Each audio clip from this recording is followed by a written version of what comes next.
colors here, green against red, for instance, two different shades of mid-tone gray. It's not going to really show up that much. It's value that shows up in black and white photographs. So light against dark. So if one side was white, one side was black, that would show up very distinctly. Okay? So in black and white photography, always pay attention to value relationships. Don't be fooled by paying attention to color. Okay? So if I've got a red shirt on and I'm against a gray background, it's still mid-tone gray against mid-tone gray. Okay? It won't separate, but if I'm wearing a red shirt and it's against a black background, now that will separate because they're two different values. Okay, any other questions? What about filters? Filters normally are not needed in here unless you use infrared film, or you use red filter. Some people will say, for instance, use a yellow filter, which slightly lightens the skin tone.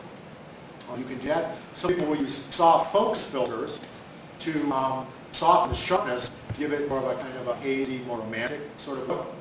All that stuff is, welcome to use the soft filter, but normally you don't need to use focus in here. Okay, any other questions? Here, my voice is just about dying. What is that? Directly behind Eric on camera, the question was asked, what is a still life table? And there's a coved piece of white plastic set up as a tabletop back there for photographing still lifes. As tempted as you are to put your book bag on that, set your camera and stuff on that, when you do that, it scratches up and then now it shows up in all of our close-up tabletop photographs. So please, instead of this, you're going to do it anyway, but I'm going to ask you, don't put your junk on that table, okay? Sit on the floor, sit on these other tables, that sort of thing.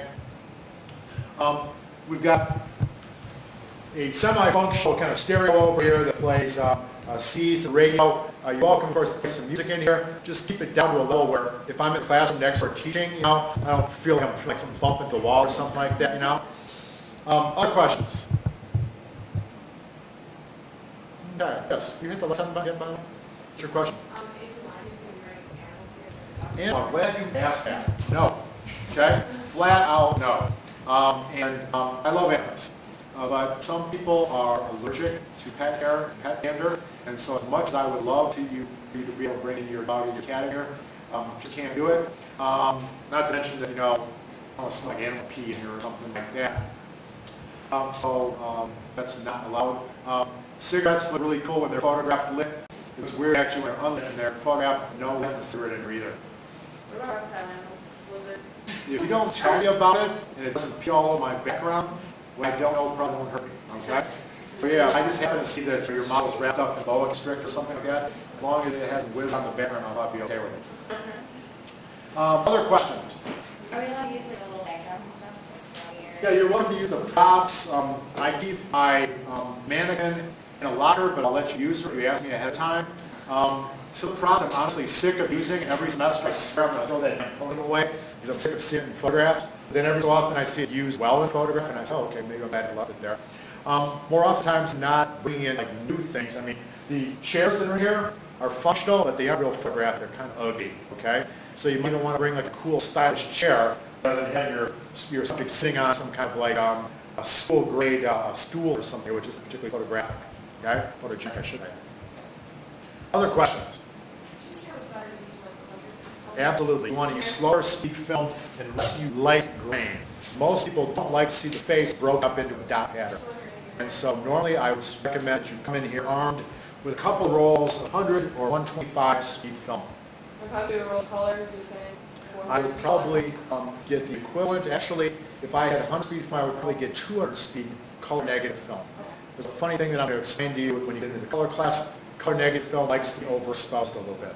So if you actually took 200 speed color negative film and expose it as though it was ISO 100, you'll get better results. Don't tell the photo finisher that because they'll freak out and not know what to do. Ignorance is bliss. Just give to them, let them process it. It'll turn out wonderful and they'll compliment you on the results. Okay. The last thing that I will normally do in this demonstration is I want everybody to take flash meter reading before they leave. Okay? You should try to time this out where we've got a half an hour left before the class ends. You've watched me take a flash meter reading, I've given you the handout that explains it, and I'm betting 2/3 of you are thinking to yourself, I'm never going to be able to do that, okay? So I want you to put this in your hands and do it before you leave, okay? So everybody takes a flash meter reading, then they can leave, okay? So whoever has to leave first, step to the front. And we're going to do this one at a time, and Eric can probably sign off here. See you next time, folks. And we're going to, one at a time, take a flash meter. One at a time, just kind of step backwards. You don't have to take off your shoes, but just kind of hop up on that stool if you're able. Okay, first things first.